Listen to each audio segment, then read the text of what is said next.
Salut. Le prince vit une vie vraiment royale dans un grand manoir avec sa maîtresse bien-aimée. Cependant, la vie aisée se termine le jour où la femme meurt. Dans la maison, il y a des héritiers qui décident immédiatement de se débarrasser du chiot et l'envoient à la décharge. Le prince perdu tombe entre les mains de Zoé, une fille qui travaille à 3 emplois pour réaliser son rêve de devenir chanteuse. Malgré sa situation déjà difficile, Zoé laisse le chiot chez lui. Cependant, elle ne sait pas comment cette décision va changer son destin. Dans les chambres luxueuses, le prince dort doucement sur un oreiller en duvet. Le majordome James sera un chiot qui remarque un papillon sur son museau et, effrayé par un monstre inconnu, se précipite dans ses bras vers un vieil homme de bonne humeur à la recherche de protection. Le majordome envoie le psychothérapeute personnel du prince, qui le ramène dans un état d'équilibre mental, après quoi son Altesse est coiffée et lavée avant le début d'une nouvelle journée insouciante. Satisfait de lui-même et de la vie, le chiot descend les marches du manoir et se jette dans les bras de sa maîtresse bien-aimée. La femme prend les princes au spa et au shopping, nourrit les meilleurs steaks et regarde avec lui un film. Et chaque jour, cette histoire se répète à nouveau. Cependant, un jour, au lieu d'une étreinte chaleureuse, le prince saute dans un vide sombre. La maîtresse ne le rencontre pas, et partout il y a des étrangers qui ne font pas attention aux chiens. Le prince solitaire grimpe sur le canapé près de la fenêtre, d'où il voit arriver à la maison rouillée Collimaga. Un couple de Claire et Norbert sort de la voiture, qui ne font que dépeindre le deuil de la mort d'une riche tante.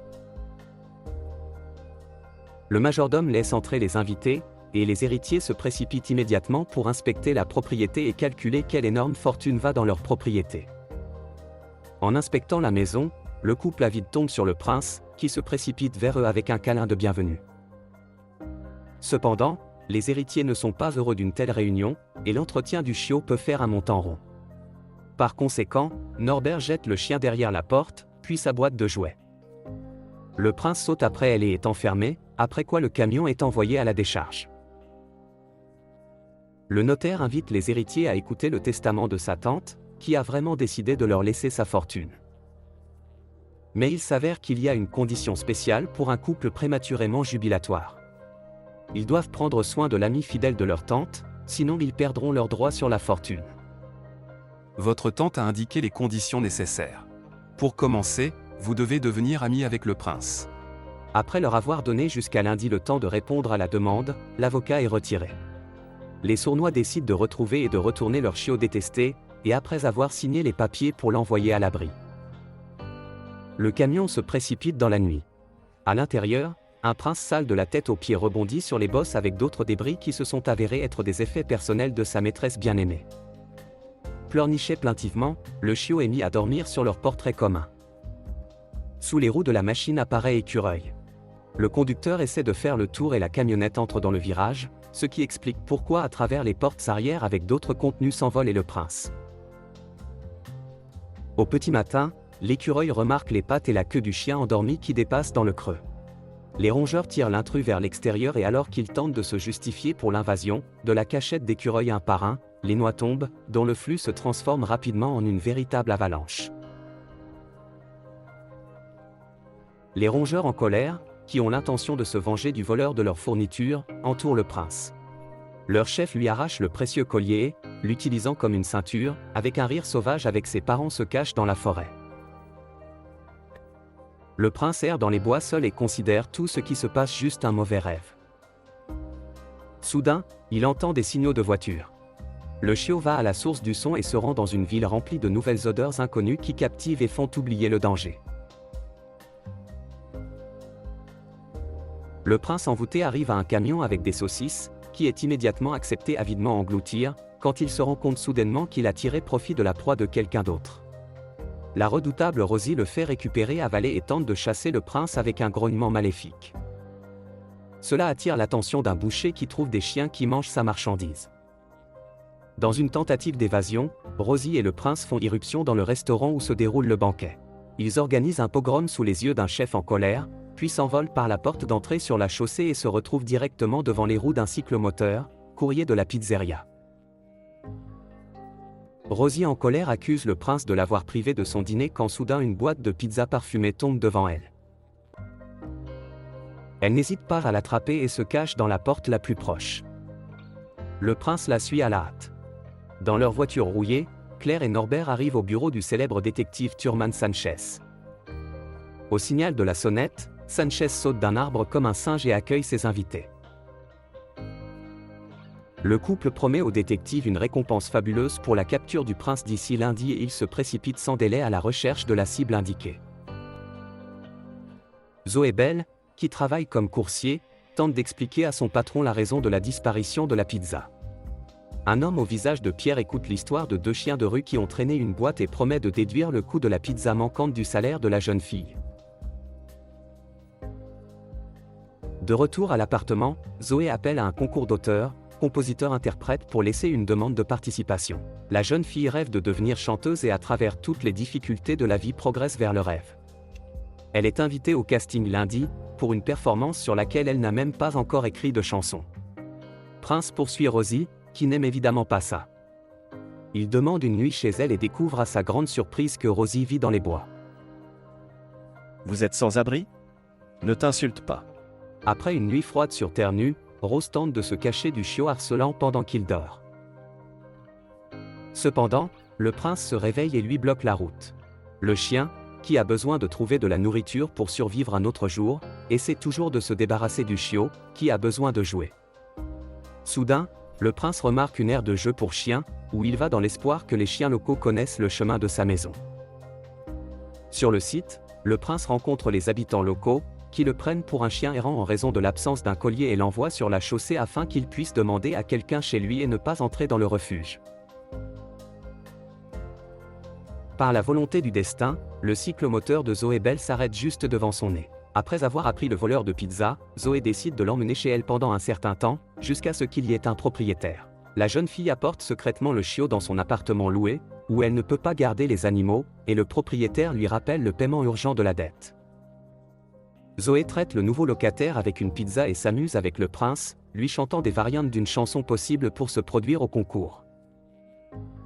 La jeune fille trouve rapidement un langage commun avec le chiot et lui fait un nouveau collier. Dans la matinée, Zoé va chercher le propriétaire du chiot perdu. La jeune fille vient à l'aire de jeu pour chiens pour poster une annonce.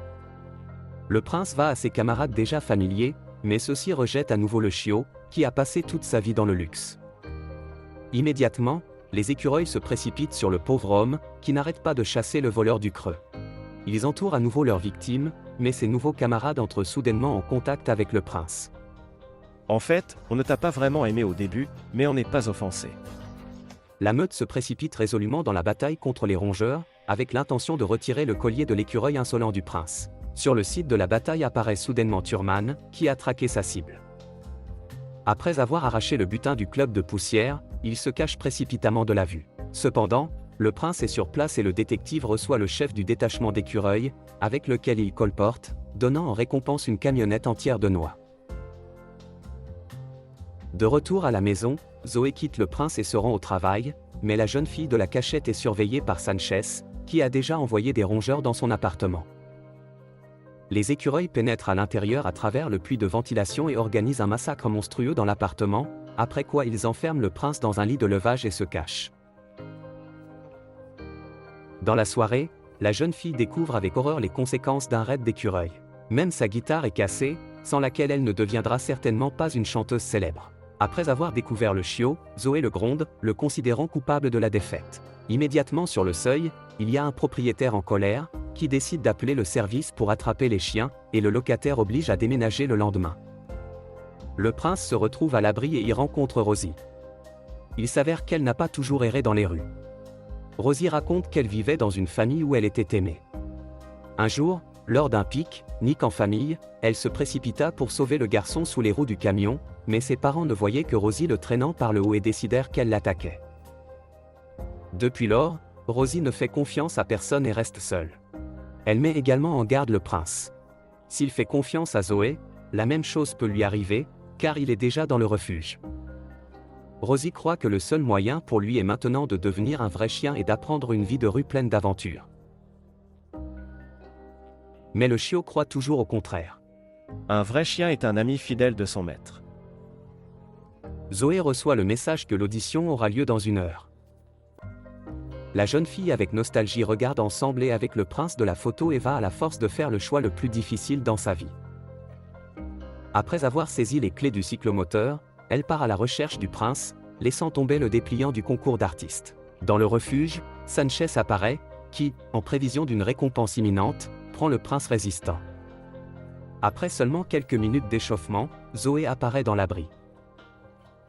Une fille inquiète appelle désespérément un chiot.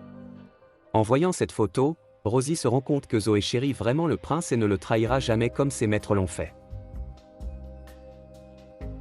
Elle encourage les autres chiens à organiser une évasion pour aider Prince et Zoé à se retrouver. Sanchez apparaît sur le seuil de la maison des clients et remet la disparition, exigeant en retour le paiement.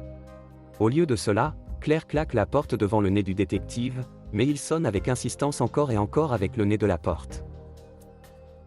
Après 3 tentatives, Sanchez se rend compte qu'il faudra agir autrement. Les habitants du refuge parviennent quant à eux à s'échapper et à partir à la recherche du prince. Il est à la recherche d'un chiot de Zoé, que les recherches mènent à un terrain de jeu pour chiens. Il y a aussi Rosie, qui va d'abord chercher de l'aide à ses camarades et leur dit ce qui s'est passé. Corgi Bella avec d'énormes oreilles, dont l'ouïe est également renforcée à plusieurs reprises par un collier vétérinaire, trouve par le son l'emplacement de la camionnette du détective. Après avoir reçu l'adresse, Rose se précipite vers Zoé avec le collier du prince et la jeune fille se rend compte instantanément que le chien intelligent sait où il est. Pendant ce temps, dans le manoir, le notaire rencontre les héritiers. Claire tente de convaincre l'avocat qu'elle est parfaitement amie avec le bébé et exige de signer immédiatement les documents de succession lorsque Zoé et l'équipe apparaissent à la porte.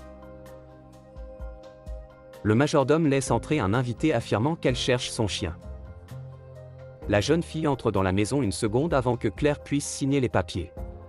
Le prince se précipite joyeusement vers sa maîtresse, ce qui provoque la perplexité de l'avocat. Et puis il s'avère qui a réellement gardé le chien pendant tout ce temps. En plus de tout, Sanchez entre dans le bureau, qui demande un paiement pour son travail et raconte une histoire effrayante, comme il a poursuivi le chien toute la semaine.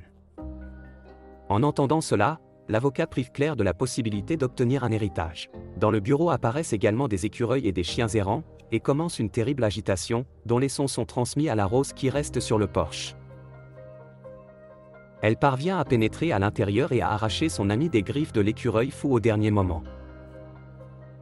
Après que tout le monde se calme, l'avocat décide de donner au prince le droit de choisir son maître. Le chien heureux se précipite devant les héritiers avides et le détective se précipite directement dans les bras de sa nouvelle maîtresse. Ainsi, une fille désintéressée qui aime le chien devient l'héritière d'une énorme fortune. Vous êtes une bonne fille, mademoiselle Spell, et je suis sûr que vous allez utiliser cet argent pour une bonne cause. Zoé construit un nouveau parc à chiens et l'appelle en l'honneur de la première maîtresse du prince. À l'ouverture, elle se produit sur scène avec ses chansons et dans la foule du public, il y a un agent qui remarque une jeune interprète prometteuse.